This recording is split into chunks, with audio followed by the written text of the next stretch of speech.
Hi there, welcome back, or welcome for the very first time. You're safe now. This is your time to rest. Let go of your day. Let your breath slow down and your thoughts float gently away. Tonight I'll be reading you a fairy tale, an old story wrapped in moonlight and carried on a quiet breeze just for you. So snuggle in, get cozy, and let the soft rhythm of the story guide you into dreams. Let's begin. The Back of the North Wind, Chapter 3, Old Diamond.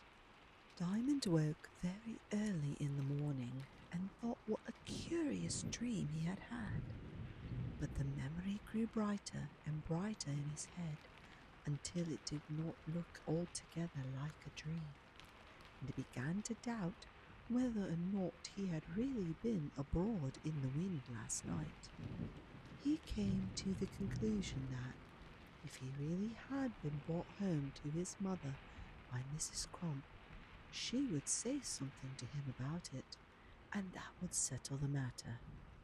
Then he got up and dressed himself, but finding that his father and mother were not yet stirring, he went down the ladder to the stable.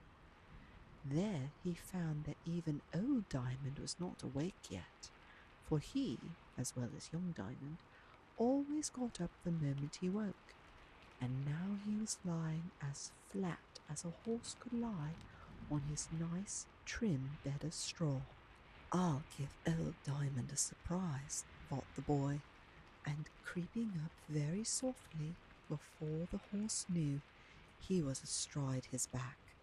Then it was young Diamond's turn to have more of a surprise than he had expected, for as with an earthquake, with a rumbling and rocking hither and thither, a sprawling of legs and a heaving of many backs, young Diamond found himself hoisted up into the air with both hands twisting in the horse's mane.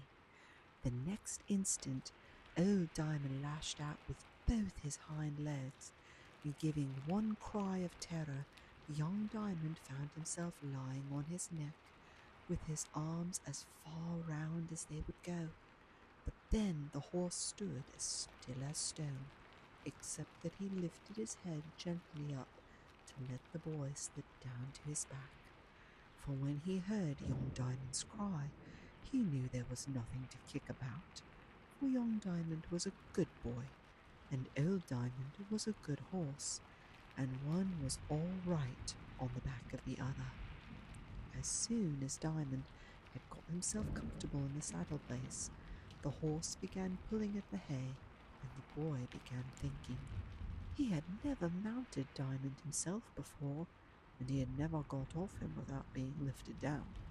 So he sat, while the horse ate, wondering how he was to reach the ground. But while he meditated, his mother woke, and her first thought was to see her boy. She had visited him twice during the night, and found him sleeping quietly.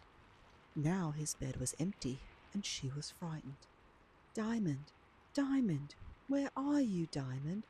she called out. Diamond turned his head, where he sat like a knight on his steed in an enchanted stall, and cried aloud, "Here, mother!" "Where, Diamond?" she returned. "Here, mother, on Diamond's back." She came running to the ladder and peeped down, and saw him aloft on the great horse. "Come down, Diamond," she said. "I can't," answered Diamond. "Well, how did you get up?" asked his mother. "Quite easily," answered he, "but when I got up, Diamond would get up too, and so here I am." His mother thought he had been walking in his sleep again, and hurried down the ladder. She did not much like going up to the horse, for she had not been used to horses, but she would have gone into a lion's den, not to say a horse's stall, to help her boy. So she went and lifted him off Diamond's back, and felt braver all her life thereafter. She carried him in her arms up to her room, but Afraid of frightening him at his own sleepwalking, she supposed it and said nothing about last night. Before the next day was over, Diamond had almost concluded the whole adventure had been a dream. For a week his mother watched him very carefully, going into the loft several times a night, as often, in fact, as she woke, and every time she found him fast asleep. All that week it was hard weather. The grass showed white in the morning with the hoarfrost, which clung to it like tiny comfits at every blade, and as Diamond's shoes were not good, and his mother had not quite saved up enough money to get him the new pair she very much wanted for him, she would not let him run out. He played all his games over and over indoors, especially that of driving 2 chairs harnessed to the baby's cradle, and if they did not go very fast, they went as fast as they could be expected of the best of chairs in the world, although one of them had only 3 legs, and the other only had half a back. At length, his mother brought home his new shoes, and no sooner did she find they fitted him than she told him he might run out in the yard and amuse himself for an hour. The sun was going down when he flew from the door like a bird from its cage. All the world was new to him. A great fire of sunset burned on the top of the gate that led from the stables to the house. Above the fire in the sky lay a large lake of green light, above that a golden cloud, and over that the blue of the wintry heavens. And Diamond thought that, next to his own home, he had never seen any place he would so much like to live in as that sky, for it is not fine things that make home a nice place, but your mother and your father. As he was looking at the lovely colours, the gates were thrown open, and there was old Diamond and his friend in the carriage, dancing with impatience to get to their stalls and their oats. And in they came. Diamond was not in the least afraid of his father driving over him, but careful not to spoil the grand show he made with his fine horses and his multitudinous cape, with a red edge to every fold. He slipped out of the way and let him dash right on into the stables. To be quite safe, he had to step into the recesses of the door that led from the yard to the shrubbery. As he stood there, he remembered how the wind had driven him to this same spot on the night of his dream, and once more he was almost sure that it was no dream. At all events, he would go in and see whether things looked at all now as they did then. He opened the door and passed through the little belt of shrubbery. Not a flower was to be seen in the beds on the lawn. Even the brave old chrysanthemums and Christmas roses had passed away before the frost. What? Yes, well, there was one. He ran and knelt down to look at it. It was a primrose, a dwarfish thing, but perfect in shape, a baby wonder. As he stooped his face to see it close, a little wind began to blow, and 2 or 3 long leaves that stood up behind the flower shook and waved and quivered, but the primrose lay still in the green hollow, looking up at the sky, and not seeming to know that the wind was blowing at all. It was just one eye that the dull black wintry earth had opened to look at the sky. All at once, Diamond thought it was saying its prayers, and he ought not to be staring at it so. He ran to the stable to see his father make Diamond's bed, and then his father took him in his arms, carried him up the ladder, and set him down at the table where they were all going to have their tea. "Miss is very poorly," said Diamond's father. "Mrs. has been at the doctor with her today, and she looked very glum when she came out again. I was a-watching of them to see what the doctor had said." "And didn't Miss look glum too?" asked his mother. "Not half as glum as Mrs.," returned the coachman. "You see—" But he lowered his voice, and Diamond could not make out more than a word here and there. For Diamond's father was not only one of the finest coachmen to look at, but he was one of the best drivers, and the most discreet of servants as well. Therefore, he did not talk about family affairs to anyone but his wife. whom he had proved better than himself long ago, and was careful that even Diamond should not hear anything he could repeat again concerning the master and his family. It was bedtime soon, and Diamond went to bed and fell fast asleep. He awoke all at once in the dark. "Open the window, Diamond," said a voice. Now Diamond's mother had been once more up there to paste over North Wind's window. "Are you North Wind?" said Diamond. "I don't hear you blowing." "No, but you hear me talking. Open the window, for I haven't over much time." "Yes," returned Diamond, "but please, North Wind, where's the use? You left me all alone last time." He had got up on his knees and was busy with his nails once more at the paper over the hole in the wall. For now that North Wind spoke again, he remembered all that had taken place before as distinctly as if it had happened only last night. "Yes, but that was your fault," returned North Wind. "I had work to do, and besides, a gentleman should never keep a lady waiting." "But I am not a gentleman," said Diamond, scratching away at the paper. "I hope you won't say that so 10 years after this." "I'm going to be a coachman, and a coachman is not a gentleman," persisted Diamond. "We call your father a gentleman in our house," said North Wind. "He doesn't call himself one," said Diamond. "That is of no consequence. Every man ought to be a gentleman, and your father is one." Diamond was so pleased to hear this that he scratched at the paper like 10 mice, and getting a hold of the edge of it, tore it off. The next instant a young girl glided across the bed and stood upon the floor. "Oh dear," said Diamond, quite dismayed. "I didn't know. Who are you, please?" "I'm North Wind." "Are you really?" "Yes, make haste." "But you're no bigger than me." "Do you think I care about how big or little I am? Didn't you see me this evening?" "I was less then." "No, where were you?" "Behind the leaves of the primrose. Didn't you see them blowing?" "Well, yes." "Make haste then, if you want to go with me." "But you're not big enough to take care of me. I think you're only Miss North Wind." "I am big enough to show you the way anyhow. But if you won't come, why, well, you must stay." "Well, I must dress myself. I didn't mind with a grown lady, but I couldn't go with a little girl in my nightgown." "Well, very well. I'm not in such a hurry as I was the other night, but do dress as fast as you can, and I will go shake the primrose leaves until you come." "Oh, don't hurt it," said Diamond. North Wind broke out in a little laugh like the breaking of silver bubbles, and was gone in a moment. Diamond saw, for it was a starlit night, and the mass of hay was at low ebb now, the gleam of something vanishing down the stair, and, springing out of bed, dressed himself as fast as ever he could. Then he crept out into the yard, through the door in the wall, and away to the primrose. Behind it stood North Wind, leaning over it and looking at the flower as if she had been its mother. "Come along," she said, jumping up and holding out her hand. Diamond took her hand. It was cold, but so pleasant and full of life that it was better than warm. She led him across the garden, and with one bound she was on top of the wall. Diamond was left at its foot. "Stop, stop," he cried. "Please, I can't jump like that."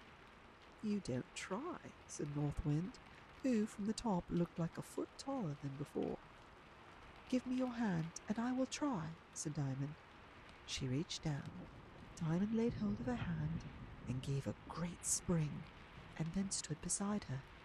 "This is nice," he said. Another bound, and they stood in the road by the river. It was full tide, and the stars were shining clear in its depths, for it lay still, waiting for the turn to run down to the sea.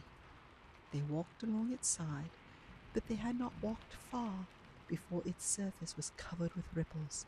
The stars had vanished from its bosom, and North Wind was now tall as a full-grown girl. Her hair was flying about her head, and the wind was blowing a breeze down the river. But as she turned aside and went up a narrow lane, and as she went, her hair fell down around her. "I have some rather disagreeable work to do tonight," she said, "before I go out to sea, and I must set about it at once. The disagreeable work must be looked after first." So saying, she laid hold of Diamond and began to run, gliding along faster and faster. Diamond kept up with her as well as he could. She made many turnings and windings, apparently because it was not quite easy to get him over the walls and houses. Once they ran through a hall where they found the back and front doors open. At the foot of the stair, North Wind stood still, and Diamond, hearing a great growl, started in terror. And there, instead of North Wind, was a huge wolf by his side. He let go his hold in dismay, and the wolf bounded up the stair. The windows of the house rattled and shook as though guns were firing, and the sound of a great fall came from above. Diamond stood with a white face staring up at the landing. Surely, he thought, North Wind can't be eating one of the children. Coming to himself at once, he rushed after her with his little fist clenched. There were ladies in long trains going up and down the stairs, and gentlemen in white neckties attending on them, who stared at him, but none of them were the people of the house, and they said nothing. Before he reached the head of the stair, however, North Wind met him, took him by the hand, and hurried down and out of the house. "I hope you haven't eaten a baby, North Wind," said Diamond, very solemnly. North Wind laughed merrily and went tripping on faster. Her grassy robe swept and swirled about her steps, and wherever it passed over withered leaves, they went whirling and fleeing in spirals, running on their edges like wheels all about her feet. "No," she said at last, "I did not eat a baby. You would not have had to ask that foolish question if you had not let go of me. You would have seen how I served a nurse that was calling a child bad names and telling her she was wicked. She had been drinking, and I saw an ugly gin bottle in a cupboard." "Had you frightened her?" said Diamond. "I believe so," answered North Wind, laughing merrily. "I flew at her throat, and she tumbled over onto the floor in such a crash that they all ran in. She'll be turned away tomorrow, and it will be quite some time if they knew as much as I did." "But you didn't frighten the little one?" "Oh, she never saw me. The woman wouldn't have seen me either if she'd not been wicked." "Oh," said Diamond dubiously. "Why should you see things," returned North Wind, "that you wouldn't understand or know what to do with? Good people see good things. Bad people see bad things." "Then are you a bad thing?"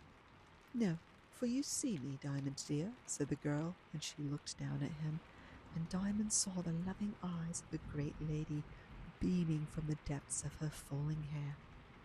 "I had to make myself look like a bad thing before she could see me. If I'd put on any other shape than a wolf's, she would not have seen me, for that is what is growing to be her own shape inside of her." "I don't know what you mean," said Diamond, "but I suppose it's all right." They were now climbing the slope of the grassy ascent. It was Primrose Hill, in fact, although Diamond had never heard of it. The moment they reached the top, North Wind stood and turned her face toward London. The stars were still shining clear and cold overhead. There was not a cloud to be seen.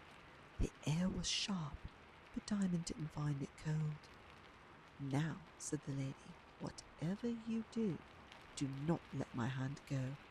I might have lost you the last time, only I was not in a hurry then. Now I am in a hurry." Yet she stood still for just a moment. The story has ended, but your dreams are just beginning. Let them carry you gently through stars and silence and soft wonder. Thank you for letting me read to you. I'll be here again whenever you need a quiet voice and a gentle tale. Sleep well, sleep deep, and good night, dear dreamer.